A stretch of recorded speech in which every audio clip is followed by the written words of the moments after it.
आज मैं भगवान राम और सीता के सबसे बड़े भक्त की कहानी लिखने जा रहा हूं। क्या आप अनुमान लगा सकते हैं कि वह कौन है? लगभग सभी लोग उसके बारे में जानते हैं। वह कोई और नहीं, स्वयं भगवान हनुमान है, जो भगवान शिव के अवतार थे। अब हम अपनी कहानी शुरू करते हैं।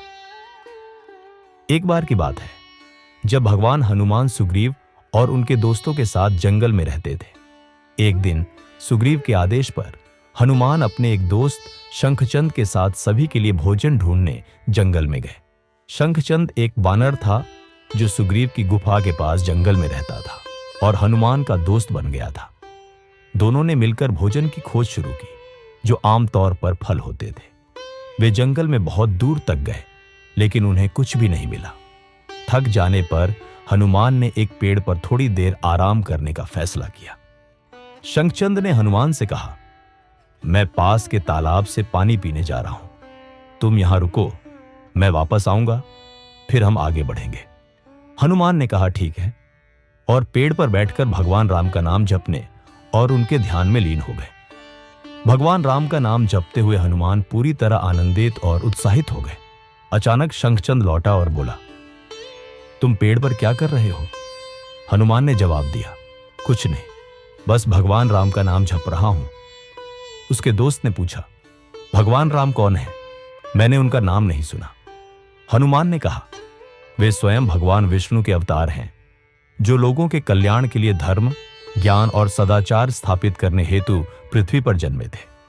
शंखचंद बोला, ठीक है, लेकिन क्या हम अब भोजन की तलाश के लिए चल सकते हैं? हमारे पास ज्यादा समय नहीं है, हमें जल्दी भोजन ढूंढना होगा, क्योंकि हम अपने स्थान से बहुत दूर आ चुके हैं और दोपहर होने वाली है। हनुमान ने कहा, ठीक है। वे पेड़ से नीचे उतरे और अपने दोस्त के साथ भोजन की खोज में आगे बढ़े। जंगल में भोजन की तलाश करते हुए लंबी दूरी तय करने के बाद उन्हें एक केले का पेड़ दिखाई दिया।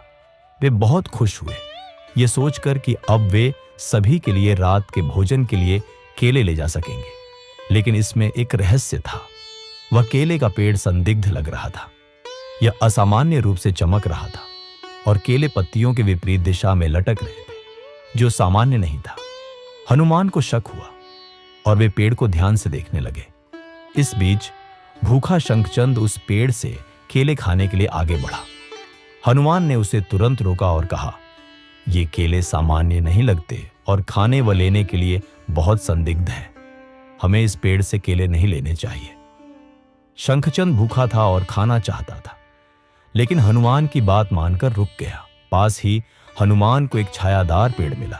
दोनों उसके नीचे बैठ गए। हनुमान ने कहा, मैं थोड़ी देर भगवान राम का नाम जपूंगा, तुम भी मेरे साथ जप सकते हो, फिर हम भोजन की तलाश के लिए आगे बढ़ेंगे। शंखचंद ने सहमति दी। हालांकि उसका मन उस केले के पेड़ पर ही था, क्योंकि वह भूखा था। उसने भी भगवान राम का नाम जपना शुरू किया, लेकिन थोड़ी देर बाद उसने देखा कि हनुमान पूरी तरह ध्यान में डूब गए हैं। चुपचाप उठकर वह उस संदिग्ध केले के पेड़ के पास गया और कुछ केले खा लिए। जल्द ही उसे पेट में तेज दर्द हुआ। वह बेहोश हो गया और जमीन पर गिर पड़ा। अचानक उस पेड़ से एक राक्षस प्रकट हुआ, शंखचंद को उठाया और पेड़ सहित वहां से गायब हो गया। कुछ समय बाद हनुमान अपने ध्यान और जप से बाहर आए और देखा कि शंखचंद वहां नहीं था।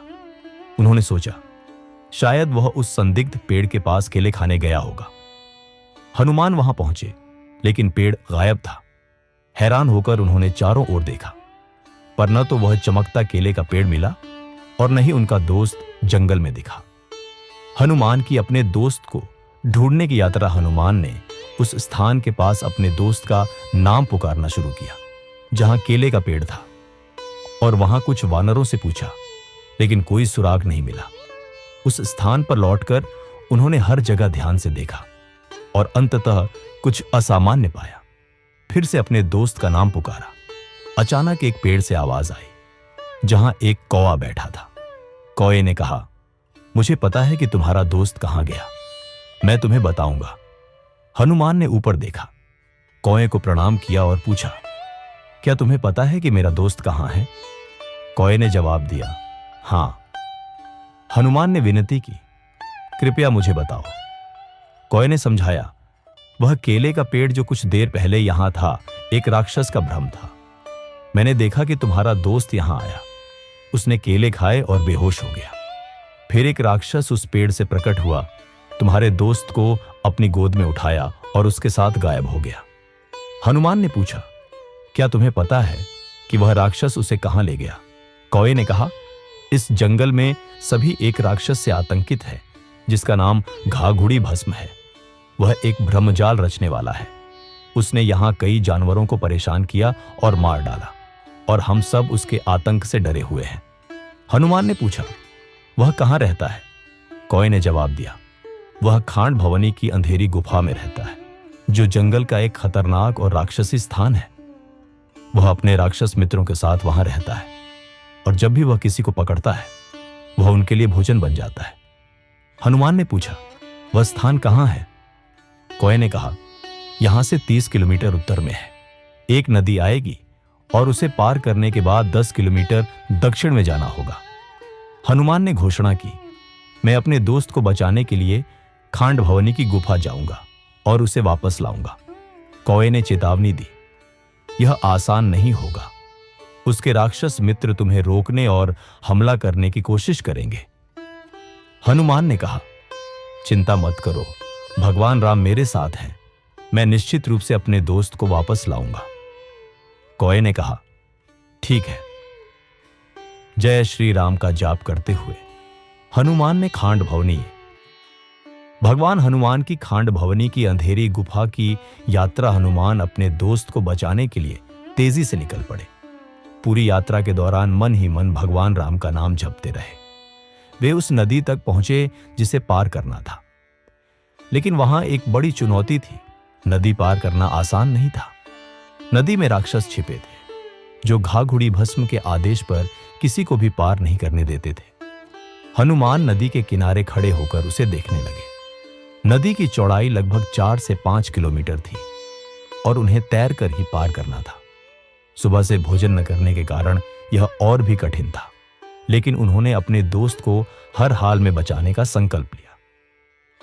जय श्री राम का उच्चारण करते हुए वे नदी में कूद पड़े और तैरने लगे। थोड़ी दूरी तय करने के बाद हनुमान का पैर नदी में एक पेड़ की शाखा में फंस गया।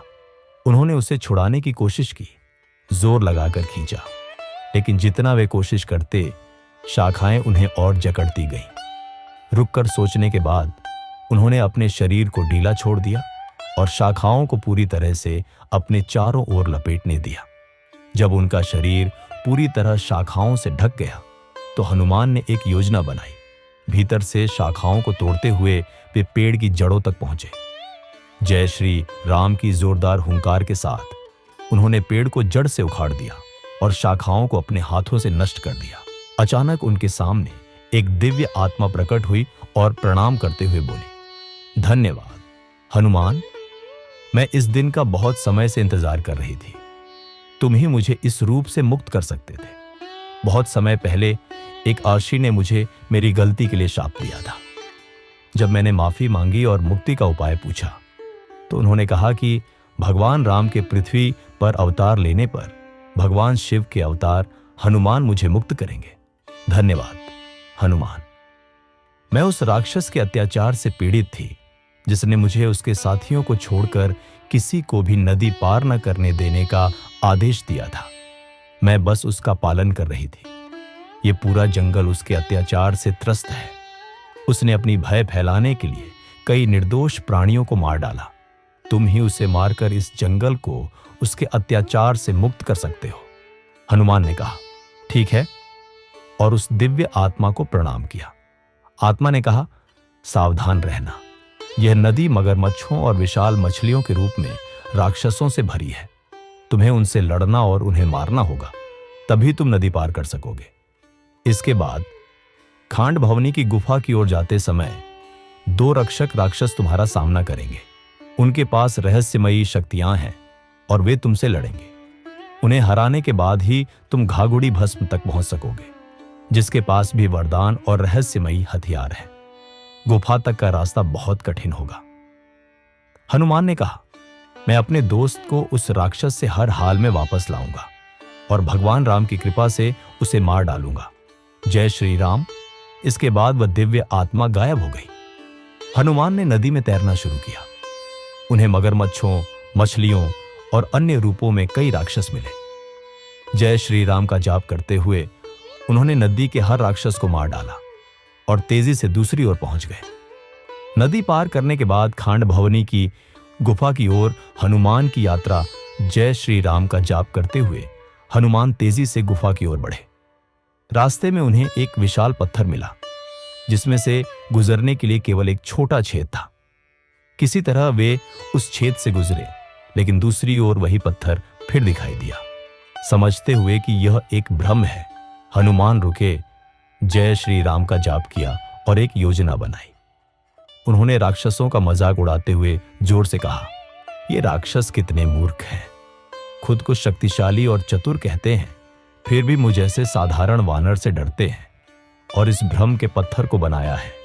कितने कमजोर और नासमझ हो तुम राक्षस, जो खुद को इतना शक्तिशाली समझते हो, जबकि सभी जानते हैं कि वानर मूर्ख प्राणी होते हैं।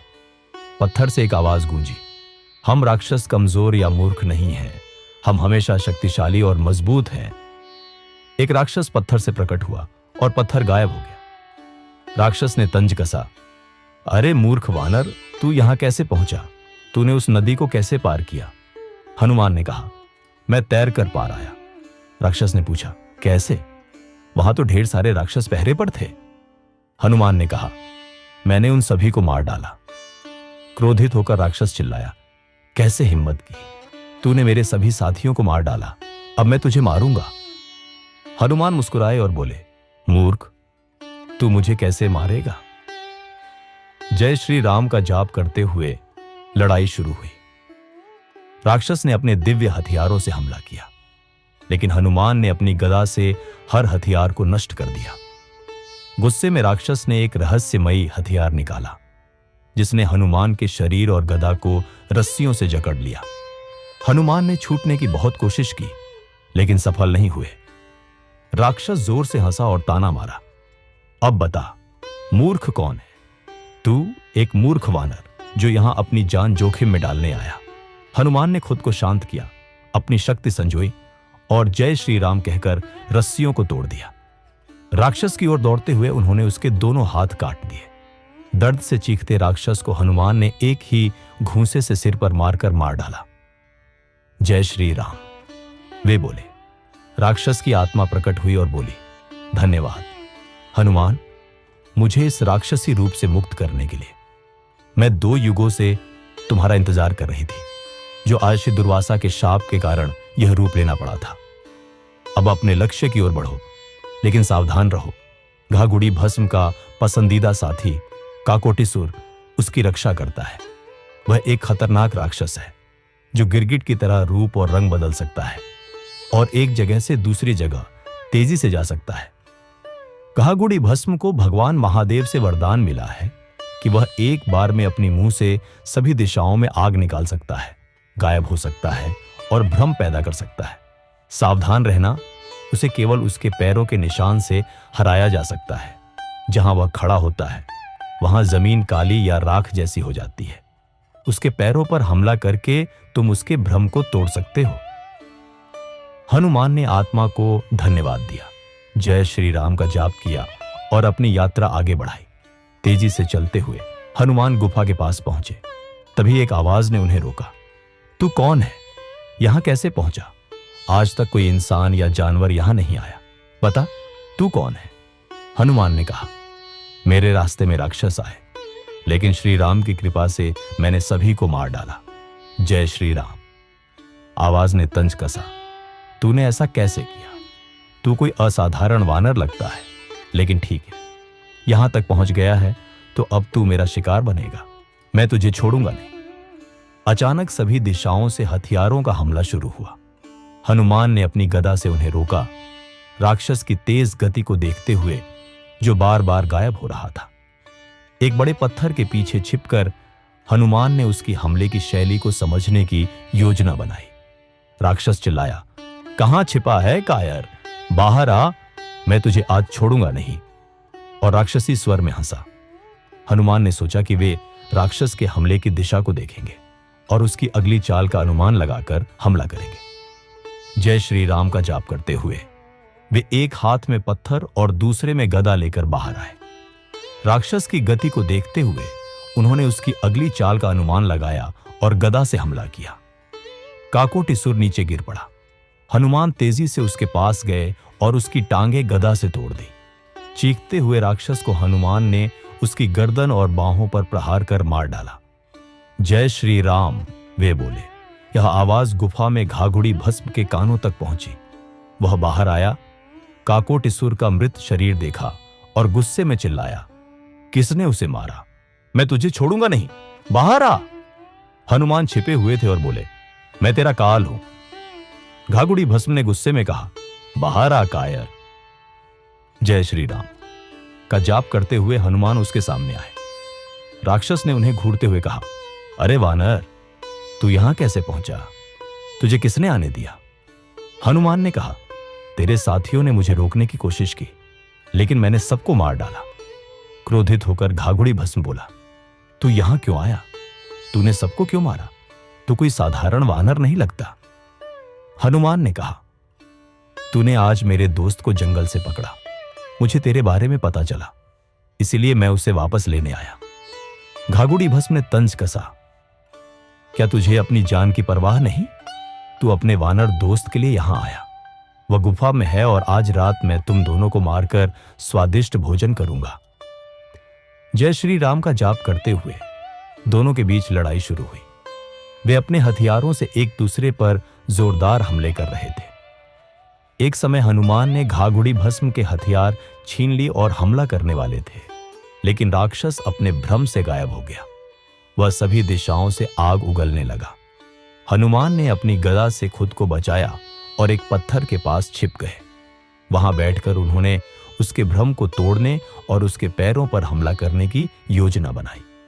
उन्होंने बड़े पत्थर इकट्ठे किए, पेड़ की रस्सियों से जाल बनाया, अपने शरीर और सिर की रक्षा के लिए तैयार किया। घाघुड़ी भस्म लगातार हनुमान को गालियां दे रहा था। जय श्री राम का जाप करते हुए हनुमान उसके सामने आए। राक्षस गायब होकर आग से हमला करने लगा, लेकिन हनुमान तैयार थे। वे उसके पैरों पर नजर रख रहे थे। जैसे ही उन्हें मौका मिला, उन्होंने पैरों पर हमला किया। घाघुड़ी भस्म चीखा और प्रकट हो गया। हनुमान तेजी से आगे बढ़े, उसके चेहरे पर प्रहार किया, उसे नीचे गिराया और गदा से उसके सीने पर एक ही वार में उसे मार डाला। जय श्री राम, वे बोले। हनुमान गुफा में गए, अपने दोस्त शंखचंद को बचाया, अपने साथियों के लिए भोजन इकट्ठा किया और सुग्रीव की गुफा लौट आए, जहां सभी ने मिलकर रात का भोजन किया। सबक ये, कहानी हमें अटूट विश्वास की शक्ति, भक्ति की ताकत और निस्वार्थ प्रेम के माध्यम से सबसे गहरे अंधेरे को हराने की याद दिलाती है। जैसे हनुमान ने कभी हार नहीं मानी, वैसे ही हमें भी साहस के साथ चलना चाहिए और पूरे दिल से भगवान के नाम का जाप करना चाहिए। हनुमान जयंती की आपको हार्दिक शुभकामनाएं। भगवान हनुमान सभी के जीवन में एक नई रोशनी और खुशहाली लाए।